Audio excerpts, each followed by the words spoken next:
देखिएगा, हम आज डिस्कस करेंगे try cellular meridional circulation model. इस मॉडल के बारे में सबसे पहले जो है वो पामेन ने बताया था 1951 में, जो आपको आप स्क्रीन पे दिख रहा होगा। देखिएगा कि ये मॉडल है क्या, किस तरह से ट्राई का मीनिंग क्या होता है, 3 सेलुलर का मीनिंग जो एक सर्कल में फॉलो करते हैं। तो आपने अभी तक ये देखा कि इक्वेटोरियल लो प्रेशर बेल्ट के ऊपर प्रेशर जो है एटमॉस्फेरिक प्रेशर कम होता है, जिसके कारण जो यहाँ कन्वेक्शनल करंट क्रिएट होते हैं। और इस तरह से आपने अभी तक पढ़ा था कि कन्वेक्शनल करंट जो हैं ऐसे ऊपर की तरफ जाते हैं। अब जो ये कन्वेक्शनल करंट है, जो ये इस तरह का लूप बनाते हैं, ये अगर loop equatorial low pressure belt और सब ट्रॉपिकल हाई प्रेशर बेल्ट के में बनता है, तो इसको बोलते हैं हम हेडले सेल। आप अपने इमेज में देख भी सकते हो कि हेडले सेल जो है वो नॉर्दर्न हेमिस्फीयर और सदर्न हेमिस्फीयर दोनों में सेम जो है लोकेशन पे क्रिएट होता है। इसी प्रकार सब पोलर लो प्रेशर बेल्ट सब ट्रॉपिकल हाई प्रेशर बेल्ट के बीच में भी सेम सिचुएशन या इसी तरह से जो है विंड का मूवमेंट होती है। सब पोलर लो प्रेशर बेल्ट से जो विंड है वो नीचे की तरफ सब ट्रॉपिकल हाई प्रेशर बेल्ट पे सिंक होती है। तो यहाँ भी एक सेल बनेगा या सर्कुलेशन आप कह सकते हो, इसका नाम दिया है हमने फेरल सेल। और फाइनली जो पोलर रीजन में इसी तरह का जो सर्कुलेशन है उसको हम बोलते हैं पोलर सेल। देखिएगा वन बाय वन इनको थोड़ा समझने की कोशिश करते हैं। हेडले सेल, आपने देखा कि ये जो हेडले सेल है ये ट्रॉपिकल रीजन में बना, तो इसलिए इसको ट्रॉपिकल सेल भी हम कई बार बोलते हैं। दूसरा, in 1735 G Hadley first time postulated the idea of this cell. इससे पहले जो ट्राई सेलुलर मॉडल देखा वो हमने बात की कि 1951 में पामेन ने दिया, लेकिन पामेन ने इनको इकट्ठा कर दिया। अगर केवल हेडले सेल की बात करें तो हेडले सेल के बारे में सबसे पहले जो है वो जी हेडले ने 1735 में बात कही है। अगर लैटिट्यूड इसका डिस्ट्रीब्यूशन देखें लैटिट्यूड के बेस पे, तो इक्वेटर से लेके 30 degree latitude in both hemisphere आपको ये सेल देखने को मिलता है। अब नेक्स्ट जो है हमारा टॉपिक है वो है फेरल सेल का। फेरल सेल के बारे में इसको हम पोलर फ्रंट सेल सर्कुलेशन भी बोलते हैं। इसकी अगर लोकेशन देखें तो ये 30 to 60 degree latitude in both hemisphere, जो भी सेल बनेंगे वो दोनों ही हेमिस्फीयर में बनेंगे। In this cell polar front is more continuous and prominent in the mid troposphere. इसका मीनिंग ये है कि जो अगर हम मिड ट्रोपोस्फीयर की बात करें तो ये जो सेल है ये ज़्यादा कंटिन्यू भी होता है और प्रोमिनेंट भी होता है। इसमें जो है ये कंटिन्यूटी आपको यहाँ ज़्यादा देखने को मिलती है। थर्ड वन जो है हमारे पास है पोलर सेल। पोलर सेल जो है उसकी जो अगर लैटिट्यूड की बात करें तो 60 डिग्री टू पोल यानी 90 डिग्री नॉर्थ एंड साउथ आपको देखने को मिलता है। अब जो है पोलर सेल आप देखिएगा कि around 60 degree latitude air near the surface is sufficiently warm and hold moisture which drive upward to the tropopause because of convectional phenomena. Convectional phenomena जो होता है उससे जो है इस पोलर सेल का क्या है निर्माण होता है। अब बात करते हैं जेट स्ट्रीम के बारे में।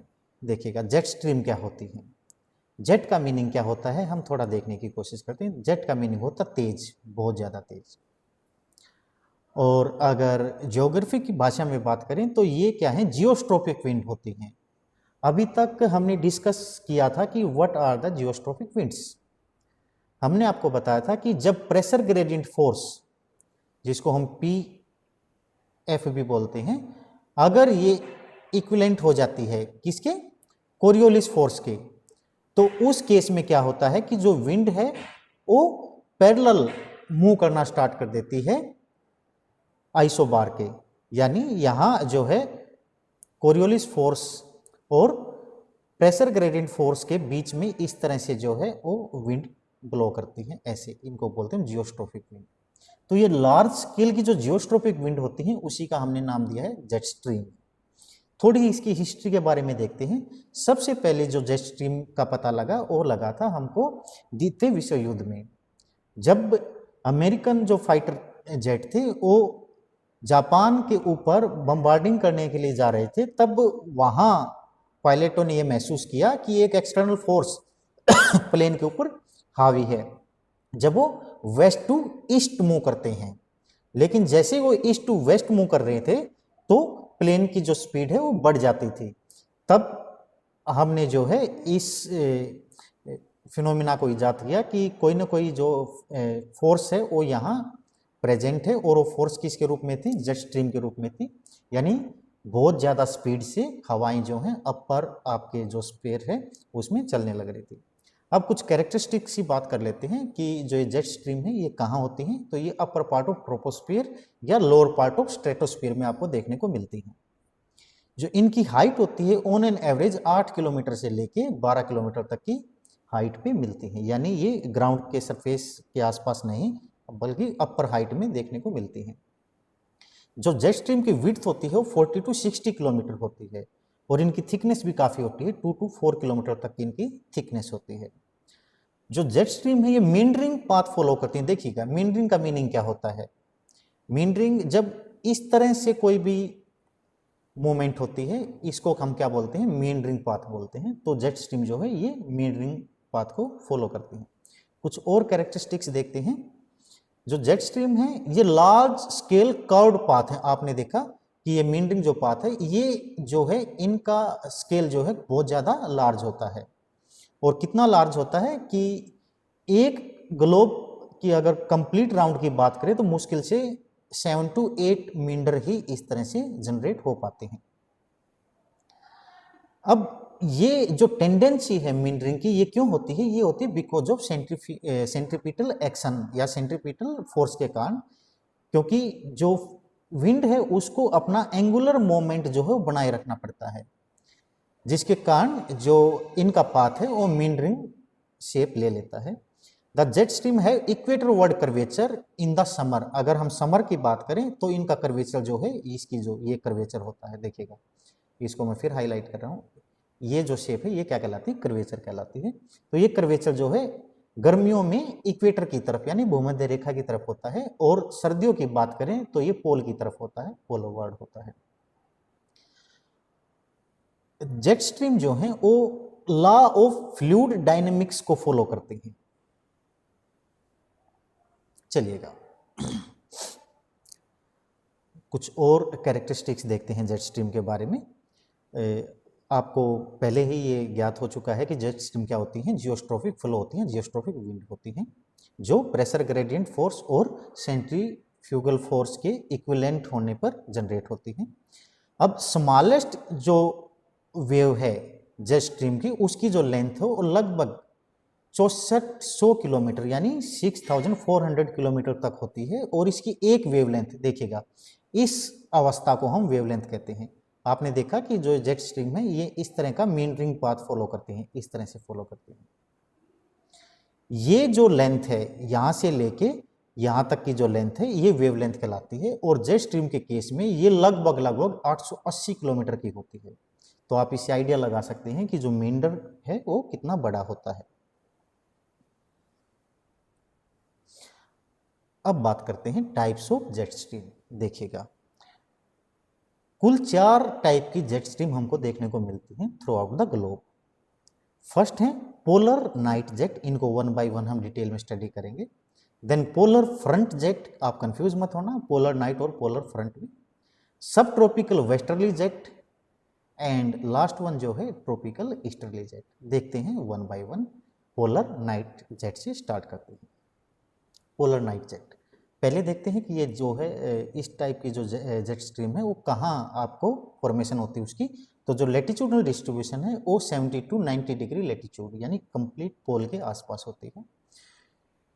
और ये जो जेट स्ट्रीम है ये केवल विंटर के दौरान, सर्दियों के दौरान 6 महीने रात्रि के समय ही जनरेट होती है। आपको पता है कि पोल की अगर हम बात करें तो वहाँ लगभग 6 महीने का दिन होता है और 6 महीने की रात होती है। यानी जब सर्दियों में लंबी रातें होती हैं तब पोलर नाइट जेट स्ट्रीम का फॉर्मेशन होता है। अब ये जो फॉर्मेशन है क्यों हुआ? ये हुआ because of the contrast in heating. दो अलग अलग जो एयर की लेयर हैं उनमें जो हीटिंग है वो डिफरेंशिएट कर जाती है, जिसके कारण इनका जनरेट होता है, ये जनरेट होती है।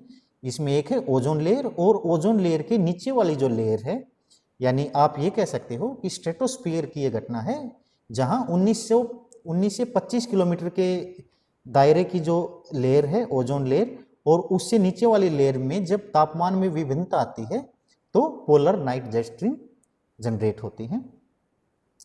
क्योंकि ओजोन और उसके आसपास की कॉन्ट्रास्ट जो है लेयर में जो टेम्परेचर का कॉन्ट्रास्ट है उससे ये पैदा हुई है, तो हम इनकी लोकेशन को और अकॉर्डिंग टू जो है ना एटमॉस्फेरिक लेयर भी डिस्कस कर सकते हैं। ये है स्ट्रेटोस्फीयर में ब्लो करती हैं, and they blow from west to east. याद रखना, जो भी हमने 4 जेट स्ट्रीम के बारे में पढ़ा या हम जो पढ़ेंगे आगे, उसमें जो पहली 3 जेट स्ट्रीम है वो वेस्ट टू ईस्ट ही डायरेक्शन में मूव करती हैं, जो लास्ट वन है वो ईस्ट टू वेस्ट डायरेक्शन में मूव करती है। अब बात करते हैं पोलर फ्रंट जेट की। ये जो पोलर फ्रंट जेट हैं इनको हम मिड लेटीट्यूड जेट भी बोलते हैं, याद रखिएगा। दूसरा नाम क्या है इनका? Mid latitude, because of their location. इनकी जो लोकेशन है वो 30 to 65 degree latitude north and south both in the hemisphere में मिलती हैं, और इनकी जो एवरेज हाइट है वो 12 किलोमीटर तक हमको देखने को मिलती है। अगर हम स्पीड के ऊपर इनका डिवीजन करें तो जो मैक्सिमम स्पीड है वो 215 किलोमीटर होती है, लेकिन जो ये स्पीड है ये फिक्स नहीं है पोलर जेट स्ट्रीम के बारे में। पोलर फ्रंट जेट जो हैं वो उनकी जो स्पीड है उसमें बहुत ज़्यादा वेरिएशन होता है, कॉन्ट्रास्ट होता है। अब फिगर में देखते हैं कि इनकी जो फॉर्मेशन वो किस तरह हुई है। अगर 30 to 65 डिग्री लेटीट्यूड को हम देखें तो आप देखिएगा कि ईस्टर्लीज और वेस्टर्लीज का ये मर्जिंग एरिया है। यहाँ ईस्टर्लीज और वेस्टर्लीज मर्ज होती हैं। जो वेस्टर्लीज होती हैं वो वार्म विंड हैं, और जो ईस्टर्लीज हैं वो कोल्ड विंड हैं। अब वार्म विंड कोल्ड विंड को क्या करेगी? वो अपवर्ड मूवमेंट करेगी, ऐसे उसको ऊपर की तरफ धकेलेगी।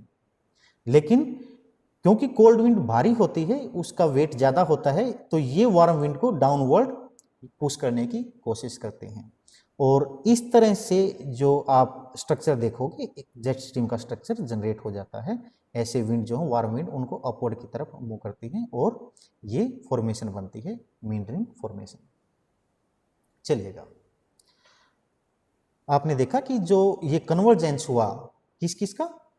कोल्ड पोलर एयर का और वार्म ट्रॉपिकल एयर का, उससे क्या हुआ है? पोलर फ्रंट जेट स्ट्रीम का उदय हुआ है या इनका निर्माण हुआ है। आपने फिगर के थ्रू इसको अच्छे से देखा।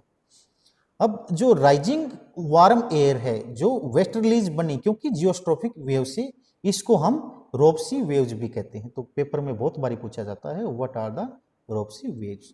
तो आपको याद रखना है कि जो राइजिंग वार्म एयर है because of westerly, also known as रोपसी waves।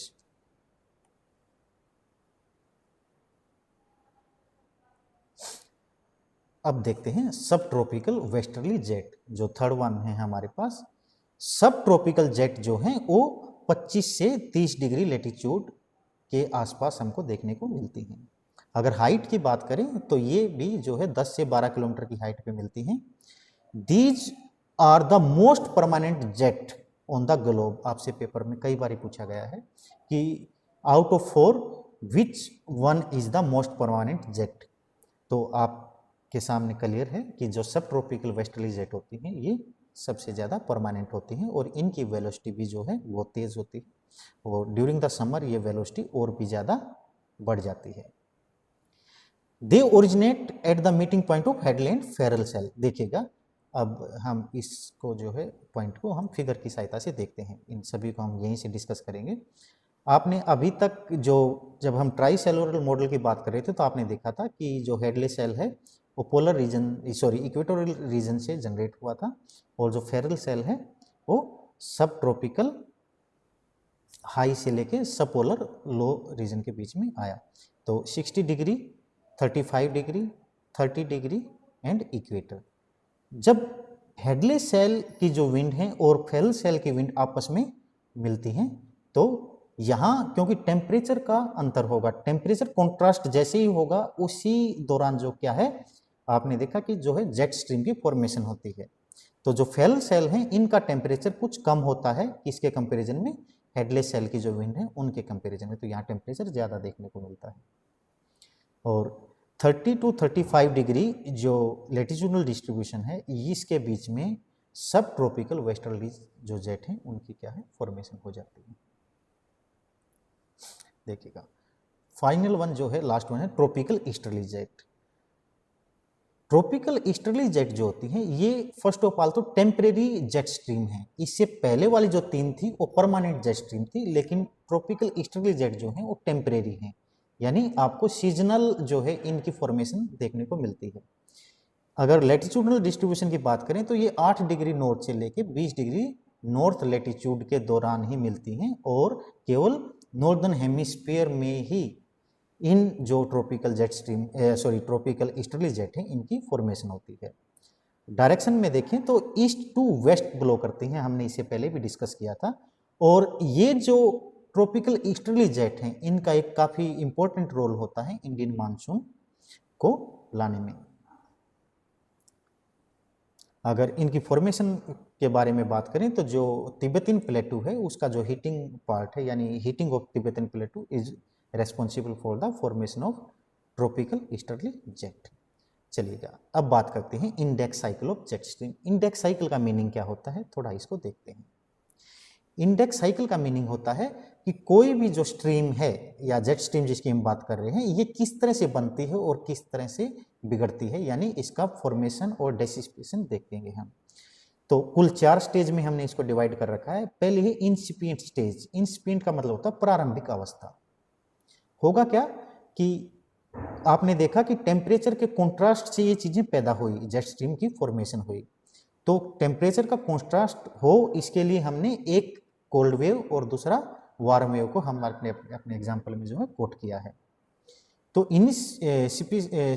इंसिपिएंट stage यानी प्रारंभिक अवस्था में कोल्ड वेव और जेट स्ट्रीम जो है एक दूसरे के संपर्क में आती है।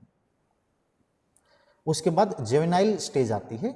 जैसे जैसे ये जो वेव्स हैं एक दूसरे के क्लोज आती हैं तो यहाँ जो है वो पुल और पुश फैक्टर काम करने स्टार्ट हो जाता है। वार्म वेव जो है कोल्ड वेव को ऊपर की तरफ उठाना स्टार्ट करेगी और कोल्ड वेव जो है वार्म वेव को नीचे पुश करना स्टार्ट कर देगी। तो आप देखिएगा कि एक मिंडरिंग या एक जो है लार्ज स्केल मिंडर की फॉर्मेशन स्टार्ट होगी है। अब जैसे जैसे क्लोज आएंगे तो जो मिंडरिंग पाथ है वो आपको कंप्लीटली दिखाई देना स्टार्ट कर जाता है और हम अब कहते हैं कि ये एक मैच्योर स्टेज है। माफ कीजिएगा यहाँ मैच्योर MATURE मैच्योर स्टेज। तो ये एक मैच्योर स्टेज की अवस्था है, इसमें जो है जो जेट स्ट्रीम है उसकी फॉर्मेशन कंप्लीटली हो जाती है। देन फाइनल है डेसिपेशन। जैसे जैसे वार्म जो एयर है वो कोल्ड विंड के एरिया या उसकी टेरिटरी में एंटर करेगी और कोल्ड विंड जो है वार्म विंड की एंट्री में टेरिटरी में एंटर करेगी तो क्या होगा, हमारे पास कोल्ड विंड अब नीचे रह जाएगी और वार्म विंड आप देखने लग रहे हो ऊपर हो जाएगी। आप देखिएगा अगर फर्स्ट जो फिगर है उससे हम इसको कंपेयर करते हैं तो ये बिल्कुल रिवर्स हो गया है और अब जो है जो ये पुल और पुश जो ये फाइटिंग थी ये समाप्त हो गई है और जेट स्ट्रीम जो है डेसिपेशन हो गया है उसका, यानी वो खत्म हो चुकी है। देन फिर दोबारा से ये प्रोसेस स्टार्ट होता है और ये प्रोसेस जो है कंटिन्यू चलता है थ्रू आउट ईयर। अब लास्ट जो टॉपिक है लास्ट जो कंसेप्ट है वो जेट स्ट्रीम से रिलेटेड वो होता है कि इफेक्ट क्या है जेट स्ट्रीम का इंडियन वेदर के ऊपर। तो यहाँ जो है इंडियन वेदर को हम 2 कैटेगरी में डिवाइड कर लेते हैं। एक जो टेम्परेट साइक्लोन के द्वारा जनरेट होता है, आपने देखा है कि नॉर्दर्न हेमिस्फीयर में नॉर्दर्न इंडिया में या नॉर्थ वेस्ट इंडिया में, खासकर पंजाब हरियाणा वेस्ट उत्तर प्रदेश की जब बात करें तो यहाँ सर्दियों में बारिश होती है बिकॉज ऑफ टेम्परेट साइक्लोन। तो ये जो टेम्परेट साइक्लोन है जो मेडिटेरियन सी के ऊपर जनरेट होते हैं, इनको यहाँ तक लेके आने में जो है जेट स्ट्रीम या हम बात करें वेस्टर्ली जो जेट थी उनका काफ़ी इंपॉर्टेंट रोल होता है। दूसरा जो ट्रॉपिकल ईस्टर्ली जेट हैं ये आपने देखा कि इंडियन ओशियन का जो मानसून है या जो इंडियन मानसून है उसको डेवलप करने में या जनरेट करने में अपना रोल प्ले करते हैं। तो यहाँ तक हमने देखा कि किस तरह से जो जेट स्ट्रीम है वो इंडियन मानसून को